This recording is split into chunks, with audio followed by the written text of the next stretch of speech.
Salut tout le monde, j'ai remarqué que beaucoup d'entre vous apprécient mon contenu mais ne se sont pas encore abonnés. S'abonner ne coûte rien, c'est gratuit. Si vous aimez ce que vous voyez et souhaitez me soutenir, il vous suffit de cliquer sur le bouton d'abonnement. Cela signifie beaucoup pour moi et m'aide à continuer à créer du contenu que vous aimez. Merci d'être ici. Dans une gare d'une ville, vivait un mendiant. Il survivait en mendiant auprès des passagers voyageant dans les trains qui s'arrêtaient là. Un jour, alors qu'il mendiait, il remarqua un homme grand et bien habillé. Le mendiant pensa, « Cet homme a l'air très riche. Si je lui demande de l'argent, il me donnera sûrement une bonne somme. » Il s'approcha de l'homme et commença à mendier. L'homme grand le regarda et dit, « Vous demandez toujours aux autres, mais avez-vous déjà donné quelque chose à quelqu'un ?»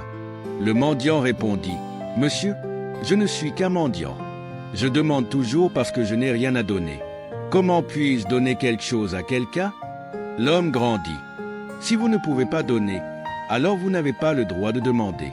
Je suis un homme d'affaires et je crois au principe du donnant-donnant. Si vous avez quelque chose à me donner, alors seulement je vous donnerai quelque chose en retour. » En disant cela, l'homme monta dans le train et partit.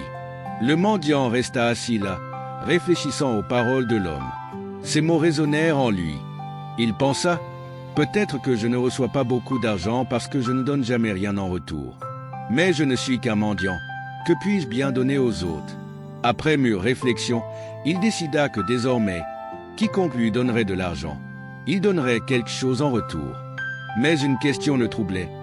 Qu'est-ce qu'un mendiant comme moi peut bien donner en retour? Pendant 2 jours, il ne trouva pas de réponse. Le 3e jour, alors qu'il était assis près de la gare, il remarqua des fleurs en train d'éclore sur les plantes à proximité. Une idée lui vint. Pourquoi ne pas donner des fleurs aux gens en retour de leur argent? Il aimait cette idée et cueillit quelques fleurs. Lorsqu'il mendia dans le train ce jour-là, il donna des fleurs à tous ceux qui lui donnaient de l'argent. Les gens apprécièrent ce geste et gardèrent les fleurs avec eux, heureux. À partir de ce jour, le mendiant commença à cueillir des fleurs chaque matin et à les donner aux gens qui lui donnaient de l'argent. Il remarqua que de plus en plus de gens lui donnaient de l'argent.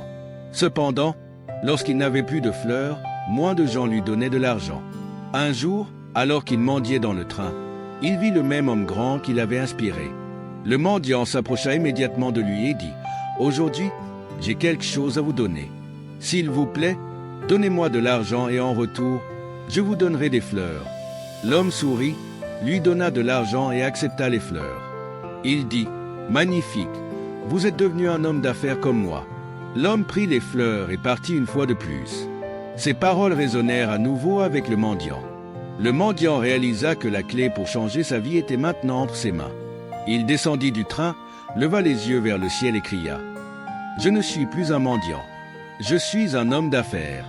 Je peux devenir riche. » Les gens autour de lui pensèrent qu'il était devenu fou, mais le mendiant était déterminé. 6 mois plus tard, à la même gare, 2 hommes bien habillés voyageaient. L'un d'eux reconnut l'autre et lui tendit la main pour une poignée de main. « Vous me reconnaissez ?» demanda le premier homme. « Non, je ne pense pas que nous nous soyons déjà rencontrés, » répondit le second homme. Le premier homme sourit et dit, « Nous nous sommes déjà rencontrés, non pas une fois, mais 2 fois. Vous ne vous souvenez pas du mendiant à qui vous avez parlé ?» Surpris, le second homme dit, « Oh oui, vous êtes le mendiant à qui j'ai refusé de donner de l'argent une fois et la 2e fois, j'ai acheté des fleurs de vous. Mais aujourd'hui, vous êtes si bien habillé. Que faites-vous maintenant ?» Le premier homme répondit, « Oui, j'étais ce mendiant, mais aujourd'hui, je suis un marchand de fleurs prospère. Je suis en route vers une autre ville pour affaires. » Il continua, « Vous m'avez appris une règle importante de la vie, nous ne recevons que lorsque nous donnons. Cette règle a changé ma vie. J'ai réalisé que je n'étais pas un mendiant, j'étais toujours un homme d'affaires, mais je ne me voyais pas ainsi. Les gens ne me donnaient pas de l'argent, ils payaient pour les fleurs que je leur donnais. J'ai utilisé l'argent que j'ai gagné pour acheter plus de fleurs et je suis devenu un marchand. Aujourd'hui, je dirige une grande entreprise de fleurs grâce à la règle que vous m'avez enseignée. » Les 2 hommes sourirent et continuèrent leur voyage. L'histoire nous enseigne une leçon profonde sur le pouvoir de l'autoperception et la loi universelle du donner et du recevoir. Souvent, nous nous limitons en croyant que nous sommes incapables ou indignes de succès, tout comme le pauvre mendiant se voyait initialement comme un simple mendiant. Cependant, La véritable transformation commence par un changement de mentalité.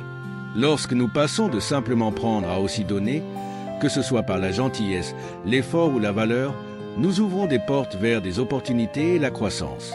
La règle du donnant-donnant n'est pas seulement un principe commercial, c'est une philosophie de vie qui favorise le bénéfice mutuel et la prospérité. De plus, le succès est profondément lié à la manière dont nous nous voyons. Si nous nous voyons comme petits ou insignifiants, les autres le feront aussi. Mais lorsque nous croyons en notre potentiel et agissons en conséquence, le monde répond de la même manière. Son voyage d'un mendiant à un homme d'affaires prospère nous rappelle qu'aucun rêve n'est trop grand et qu'aucune situation n'est trop désespérée si nous osons penser différemment, agir avec audace et croire en notre capacité à nous élever au-dessus de nos circonstances.